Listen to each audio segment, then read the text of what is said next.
Hello. Let's get some people tagged on this live.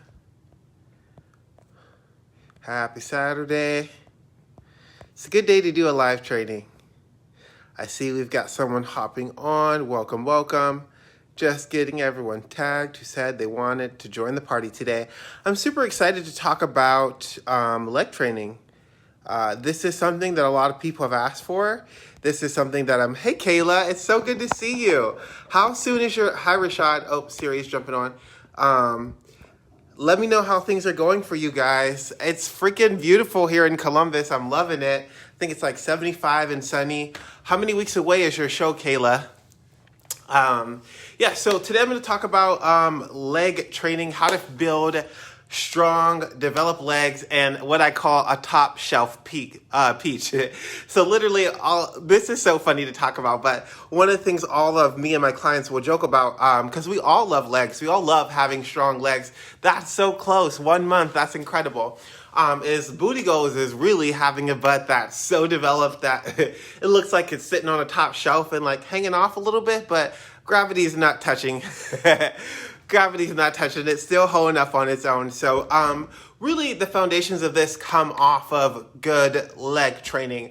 Last week I talked about a lot of the mistakes that people make overall, or 2 weeks ago in their workouts. And today I really want to get specific about what should be a part of your leg day. What are some of the things that should be a part of your leg training to actually get some good results from that? And what are some of the most common things that I think that people need to really make adjustments for in their mind gap pushback a week? I know I'm not competing until probably November now, Kayla, just because a lot of shit's been going on. But I already know you're going to crush it. You're looking better and better in your picture. So let's go ahead and dive in really quick. If you're watching the replay of this, go ahead and let me know that you are team replay in the comments, and I love engagement. So if you have any questions, feel free to ask them whenever you're ready, and just give me some likes and some comments to let me know that you are following along. Okay, so as far as training goes specifically, one of the biggest mistakes I see happen in a lot of people's leg day is they go in and they maybe do 3 exercises, right? Maybe we've got a squat, maybe we've got a leg extension. Sometimes really good people are going to throw some leg curls in there too. And then maybe you run for like a Trojan mouse and that's it. Like, so if that's your leg day, I love you very much. There's no judgment at all, but I've got some questions for you because, really legs are like back where there's a ton of muscle groups involved in this that are really required for you to have well-developed legs, right? So if I stand up for you all, really like when you're thinking about your legs, in the front of your legs, we've got several different quad muscles, right? Just in the front. We've got these muscles on this side right here, which pull your legs in, as well as your inner thighs, which help push things out. Yes, you do legs twice per week. Get it? I do legs once per week right now. But yeah, a lot of people are twice. Some women I see do 3 times a week, but really like that third day is like a glute day. So we've got hamstrings in the back, and then on the lower legs, even your quads, we've got 2 different parts of your quads. We've got your upper and your lower quads, and they can't be trained quite the same way.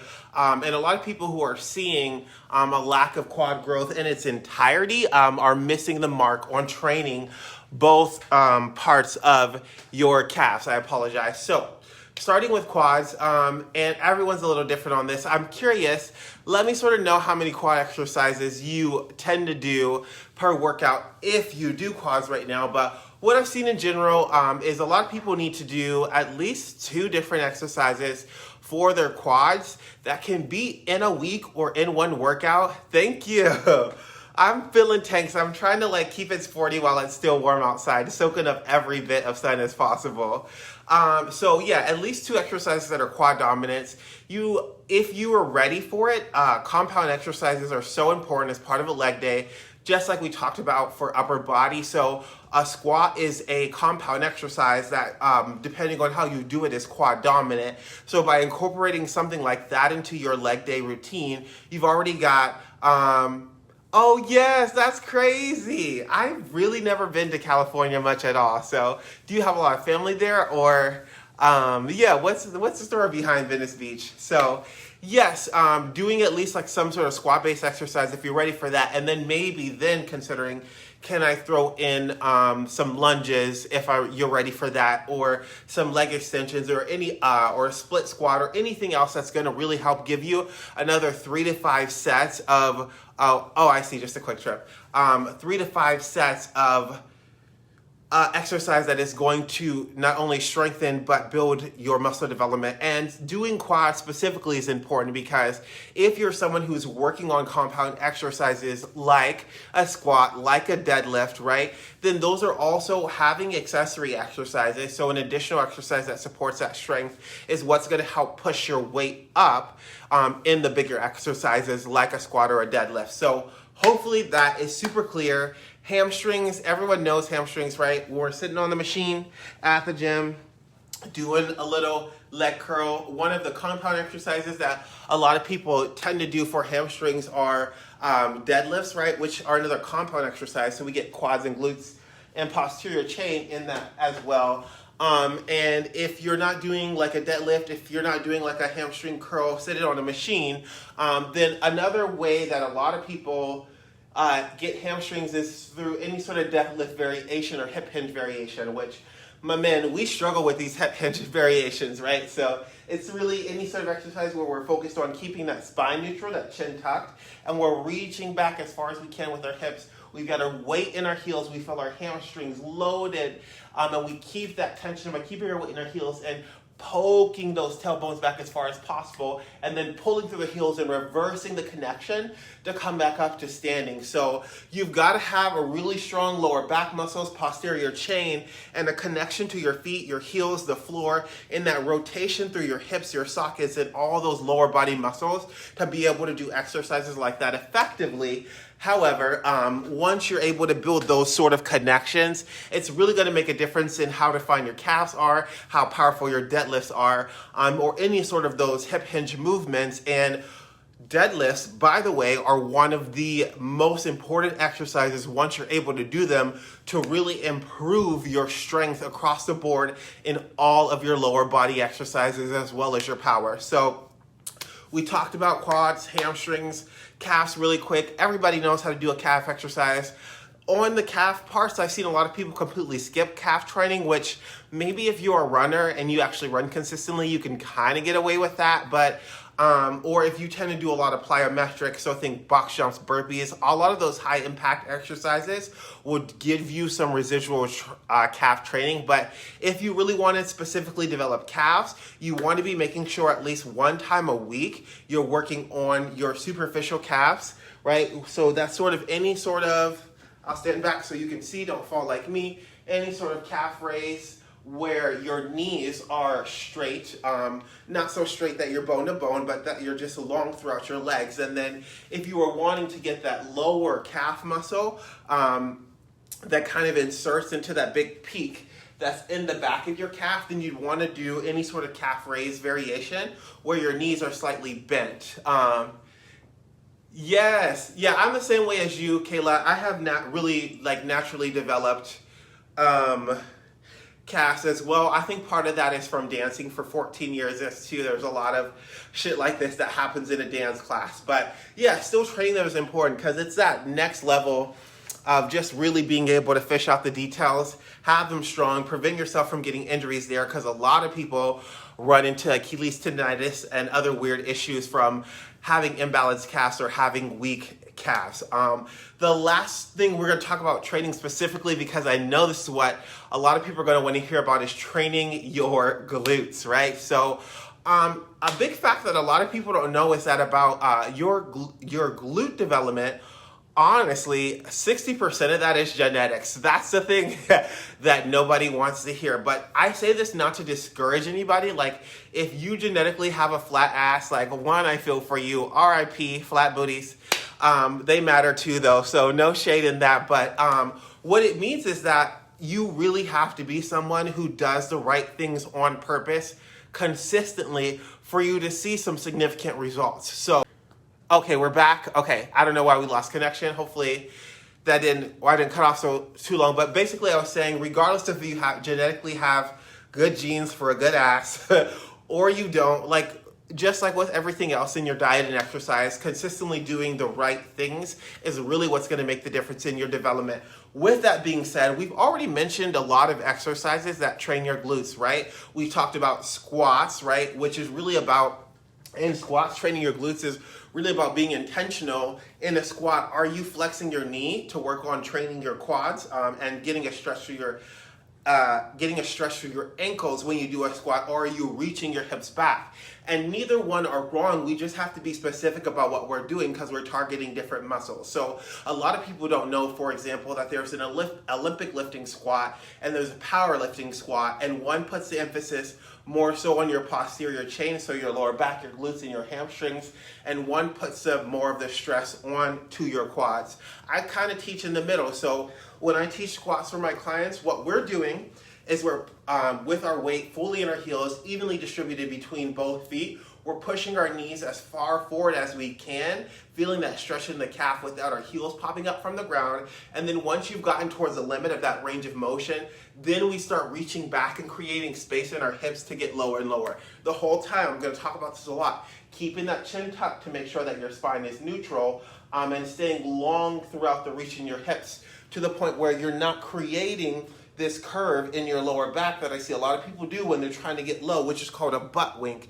And if you find yourself in that position, what you're going to find is that your spinous processes, so these little pointy spokes outside of your spine, are both facing down and they touch each other.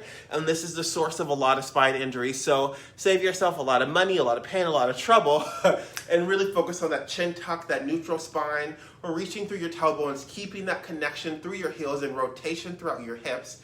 This is a lot, but I'm going to keep repeating it to make sure that we're really protecting our spine and actually getting our legs when we train our legs. Okay, so we talked about squats being a vehicle for glute training. We talked about deadlifts, obviously, because we get that posterior chain. So as long as we've got this hip hinge motion, we're sinking down and we're finding that connection through our glutes by pressing or pulling through your heels, whatever visualization helps you, we're going to be able to activate that glutes when we push our hips through and squeeze that booty to finish out the range of motion for that.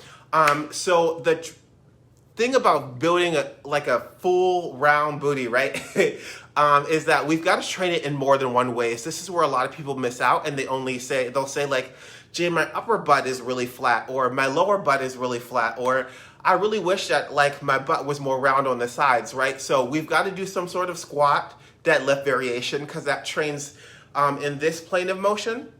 We've got to do an abduction and adduction. So abduction and adduction variation. So that trains the glutes in this range of motion. And then we've also got to do some sort of glute bridge or hip thrust. So that trains the hips in this range of motion.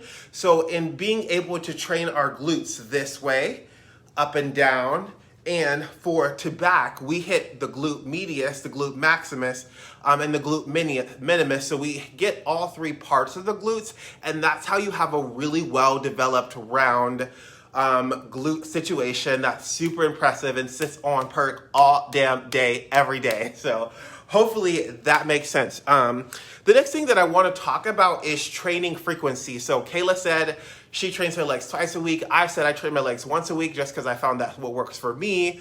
But training frequency is hard to talk about with legs because really for me it comes down to total volume. So yes, for example, I train legs once per week, but in that 1 day per week, like for quads, for example, I'm doing a squat variation, I'm doing a lunge variation, and I'm doing a leg extension variation. So I've got 3 different exercises in there to hit the volume for my quads. And the same thing goes for hamstrings. Like maybe there's one exercise in there, but there's a decent amount of volume. Then we've got variations in leg press, which is a compound exercise, which hits both your quads and your hamstrings, depending on where you put your feet position. And I've got an abduction and an adduction movement in that day. So that's 1 day for me, for example. But in that 1 day, there's a ton of volume, and we've hit all of those different parts of those major muscle groups in our legs that put down that foundation. So you can be a person who does that in 1 day. You could be a person that splits that up into 2 days. A lot of people do that, and they'll do like a quad focused day with glutes, and then they'll do a hamstring focused day with glutes. Yep. Okay. So yeah, exactly. Kayla's just saying like she does exactly that. Or I've seen people do 3 days where they hit one plane of motion for the glutes. Second day where they hit another plane of motion for the glutes, like we talked about. A third day where we hit the other plane of motion for the glutes, and then maybe it's a quad, a hamstring. And if you do that, I would say make that over 8 days instead of 7 days, because we still want to try to get 48 hours of rest for muscle groups that we're training. A little less specific for quads versus hamstrings, for example. That gives you more grace to put those closer together. But yes, hopefully that makes sense and kind of explains the frequency. So there are special considerations for that. For example, like one of the biggest reasons that I also only train leg day once per week is because I'm a 6'3", 205-pound ectomorph, which basically is just a roundabout way of saying that I have an inefficient metabolism. So for me, leg day is one of the days where I burn the most calories, and having a full leg day twice per week really prevents me from being able to maintain my body weight and protect my muscle all around, because I'm just losing so much energy. I learned this because I did this twice a week during my off season. So when I was bulking and I was having a lot of trouble gaining weight, and by just changing that one variable, I went from being stuck to gaining my next 12 pounds. So hopefully everyone kind of follows that example. It's really about controlling as many variables as you can, doing the right things, and then watching what happens as you make adjustments based on your genetics and the way your body responds to training. That gives you this best and most ideal situation for you. So on the nutrition side, right, because we always have to talk about diet and nutrition when we're talking about training, because I say this to all my clients all the time. You cannot out-train a bad diet, and if you have a good diet and your training is fucked up, you're never going to get any sort of specific outcomes. And if you're in this group, if you're watching this video, I know that you want specific outcomes, and I know that you want to see the benefits of your proper nutrition and proper exercise working together. So one thing I'm going to say, obviously, for when we talk about building developed legs, when we talk about building glutes, right, we're talking about this process of building muscle. So of course, this is my weekly invitation to remind you to get adequate protein intake. Why? Because protein is the building block of muscle. If you have no building block for the muscle, you have no muscle. So for any of you people out there who are ignoring this variable of not getting 1 to 2 palm-sized servings of lean protein per meal in your daily meals, you're missing out an opportunity to build muscle, to protect the muscle that you have, and to give yourself an opportunity to properly recover from the workouts that you're doing to build that definition in your legs. So the simplest way to remember how much protein to get per day is a minimum of 0.8 times your body weight in grams of protein per day.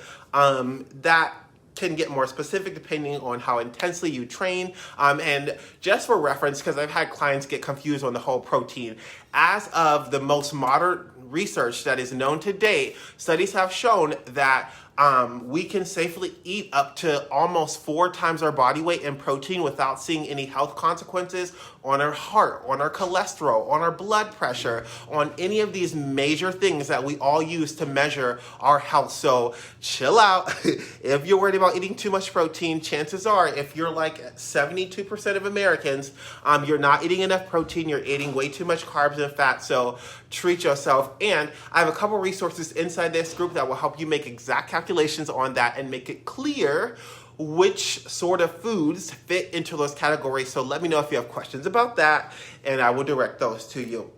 The other side of nutrition that's important to consider with building strong, developed legs is your energy balance. So in general, if you want to build muscle, if you want to at least maintain the muscle that you have, then I'm going to recommend that at the very least you're in a maintenance mode, and most likely I would even consider preparing yourself to be in some phase of caloric surplus. Your body is the most successful at building muscle, at increasing the size of your muscle cells when you're in a caloric surplus. So To give you a reference point for that, think about this. Some of the people who are in a fat loss phase who are doing it the most successfully, meaning we're honing in on the right variables day after day after day after day, which is not most people, and that's okay. But if you were, then in a fat loss phase that was executed that successfully, about 80% of what you would lose would be fat and 20% would still be muscle, right? That's doing it really well. So if you know that your end goal is to increase your muscle size, then I would really consider, am I going to be at a maintenance or a surplus to get that size that I want? Because you can always go through a cut or a recomp to sort of swap out some fat for some muscle once you've kind of got the general framework. So that's honestly an aesthetic thing. It's you, but just know that if you're trying to gain glute size, if you're trying to gain leg size, when you're in a cut, when you're in a caloric deficit, you are probably doing it the least efficient way possible. And I would really recommend that you hone in on as many details as possible if that's your vehicle of doing that.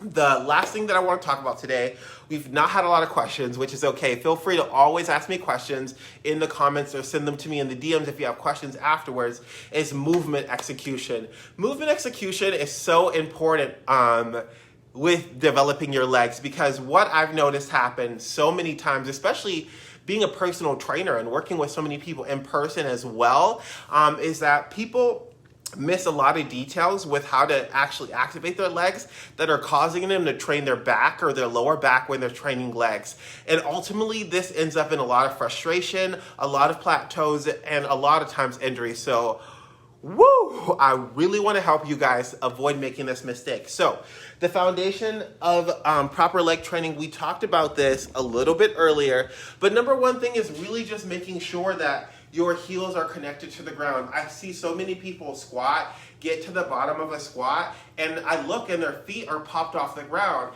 And think about being at the bottom of a squat with your heels off the ground. The first thing you have to do to get up when you're coming up from the bottom of the squat is press your feet back into the ground and then try to move. And that whole gap of time where you're on your toes, your heels are up, you're still trying to lengthen to the quads while your heels connect to the ground. Even with no weight, I can feel all that tension being placed on my spine and my lower back. So please prioritize finding that connection to your heel, even if you have to put your feet a little bit wider to start, so that at every point in the range of motion of your squat, your heels on the ground and your heels are on the ground. Yes, I love that, Kayla. It's going to be cool to see how you develop that. And it's always so fun going back on like a bulking season after you cut for forever to see like what's the next layer that we can lay on. I'm sure that was really fun for you on this prep. I know it's been super exciting to see for me. So we've got our weight in our heels. We understand that connection. The next thing is feeling that rotation. So literally, once my heels are connected to the ground, my weight's immediately between my feet, I feel this rotation in my hips where I'm going down through my legs, and from the bottom of my heels, it's sort of wrapping around, connecting into the ground. You can feel this through your shoes, especially if you're wearing flat shoes where the heel isn't raised. And then from there, like if you're doing a squat, when you're coming up, feeling the lengthen through the front of your legs. And when you're going down, feeling that stretch in the back of your legs and your hamstrings. From there, we talked about neutral spine as well. That's really keeping the chin tucked so our spine is straight, so that any sort of hinging motion that we do, or in a squat, any sort of reaching down motion, we go from a straight spine to a straight spine, so our spinous process aren't both pointing down, touching each other, causing all this weird shit in the back. The one thing that I will say too that is important for movement execution for leg day is understanding the difference. We started talking about this as well between a hip hinge and a knee flexion. So when I teach a squat, for example, you guys are getting all the juicy details today. I usually teach, okay, so first we bend the knees, right? Then we reach back with the hips as far as we can, and then probably at the last part, we can push those knees forward just a little bit more, right? So that's how you sort of get to that space in a squat where you're distinguishing, am I bending my knees? Am I reaching through my hips?